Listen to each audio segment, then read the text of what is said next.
uma pessoa que se viu muito assim com borboletas, né? Sonha com borboletas. É muito frequente pessoas seres alados, né? Auxílios de seres alados nas meditações. Então a gente vai dar uma olhadinha nisso aqui. Falo aqui da alquimia interior, vou apresentando assim a correlação que o Reiki tinha com os chakras ou centros de energia, né? Propriamente centros de energia, que depois eles mudaram para chakras e aí começou a desvitalização, né? Confusão, enfim, né? Detalhes que não importa aqui, importa lá na parte da energia, mas que para a gente chegar nisso que eu quero falar, fala aqui também de uma outra coisa, né? Fala da alquimia medieval e fala também de um pouquinho aqui de alguns centros, né? Como o Alta Maior, ali atrás da cabeça. E aí fala um detalhezinho aqui que eu já vi alguns aí até usarem em vários vídeos, mas nunca disseram de onde surgiu o texto. Então esse aqui é o texto, né? Que fala aqui, inclusive, da correlação com as Séfiras, né? Que são os centros de energia da Cabala, que é um canal de abertura também, que representa além daquilo que a gente vê lá no nível 1, como sendo um cano de escape, ele também tem uma abertura, né? Uma abertura maior. Então aqui diz assim, ó, pessoas que sentem o fluxo energético começar a passar por este ponto, geralmente sonham ou têm visão com seres angélicos, pois estão despertando para o plano mental superior e ou intuitivo. Sentem-se, por vezes, rodeados de borboletas, anjos, elementais ou devas do ar, quando não são elas mesmas que se veem assim. Né? Poucas vezes as pessoas passam por esse texto aqui, ou veem esse texto, mas certamente já viram outros comentarem, né? Foi um texto bem comentado aí em vários canais, porque poucas vezes você tem referência sobre isso aqui. Aqui vai falando sobre outras estruturas, 265 aqui do livro branco. Tá, primeiro vimos aquilo ali sobre a importância disso, né, como um processo evolutivo maior, mas tem uma ressalvazinha aqui, tem uma outra coisa que acontece, né, que às vezes algumas pessoas se veem num trabalho de ordem interna, né, mais profunda, em algumas meditações, começam a despertar para trabalhos de ordem interna, percebem que são levados ou retirados de seu corpus por seres alados.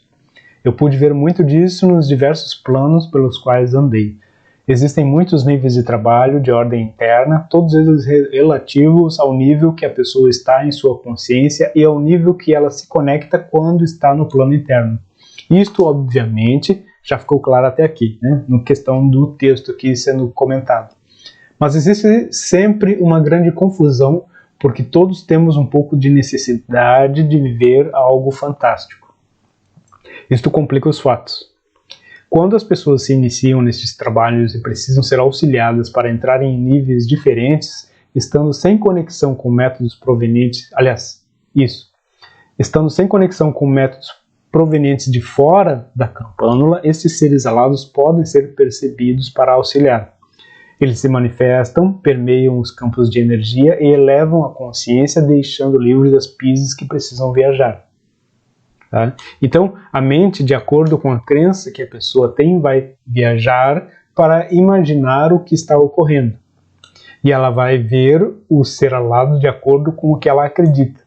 Com isso, ela pode se conectar com seres ou energia de dimensões ou reinos de acordo com o que ela quer, e não de acordo com o que a experiência poderia de fato observar.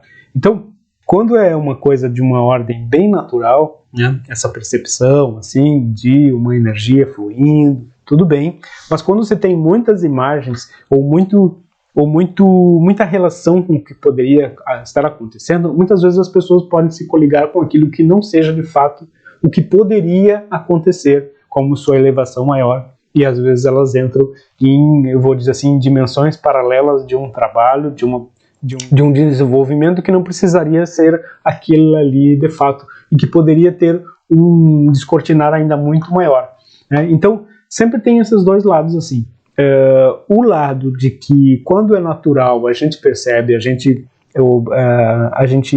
dá importância, a gente medita a respeito, mas tem aquele outro lado assim, ó, de que às vezes a gente fantasia. Existe sim algumas energias que a gente vai percebendo e que elas permeiam, né, ou que elas se tornam mais perceptíveis na medida que a gente vai trabalhando cada vez mais profundamente, que pode dar a impressão de que são seres, quando na verdade podem ser simplesmente aquelas amarras que a gente tem, né, os bloqueios que estão sendo desativados ali. Então é muito mais interessante a gente permanecer cuidando daquilo que está sendo desfeito e daquilo que a gente está conseguindo manifestar objetivamente, né, como uma mudança na nossa vida, do que propriamente querer entender de determinadas dimensões que não são necessárias num determinado momento. Por exemplo, uma pessoa me comentou junto, né, dentro desse processo aqui, que estava tendo sonhos lúcidos, né? E aí ela me mandou algumas imagens e perguntando, tá, e o que significam esses sonhos? Bom, então é o seguinte, né? Se tem esses sonhos e me perguntam o que significa, então não era muito lúcido, né? Porque se fosse realmente lúcido, eu poderia perguntar no próprio sonho o que se refere. Então, às vezes, assim, existem algumas coisas, né? Porque dá para perguntar se está ali lúcido, o que realmente está acontecendo, o que é aquilo ali, para que serve, onde vai me levar, né? Se é lúcido, eu posso controlar, eu posso direcionar. Então, por isso que existe aqui, é isso que eu quero colocar assim, existe uma grande diferença, né? Aqui a nossa meditação, o nosso foco, mesmo nos níveis, né? Na meditação, no Moen-Chan, nos níveis, o que a gente faz? A gente tem algo que é diferente, é o seguinte, a gente não está querendo sonhar lúcido, a gente cria a lucidez.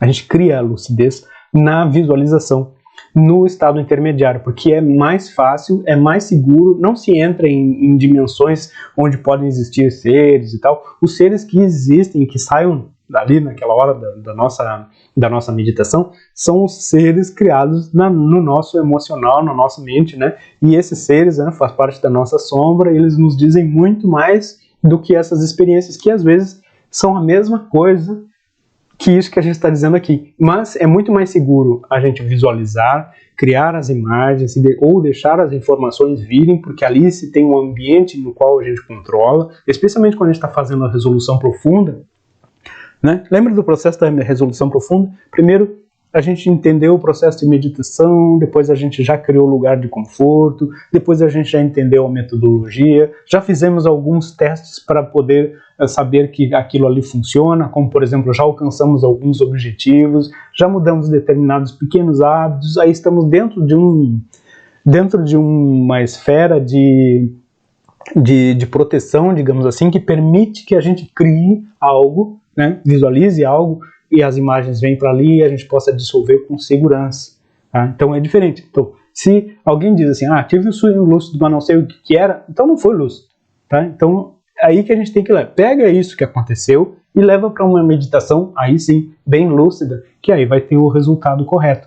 Muitas vezes a gente quer obter um resultado. Não digo que essas coisas não são importantes, todas são, mas é importante entender que se eu não tiver a resposta correta, eu tenho que pegar aquilo ali e levar para a minha meditação para poder entender de fato o que está ali acontecendo. Aqui fala assim, que em uma das minhas interações visualizei um senhor idoso, oriental. Bom, aí vários aqui vão falar quem é esse senhor idoso aí, mas eu vou deixar para depois que comentem aí nos grupos.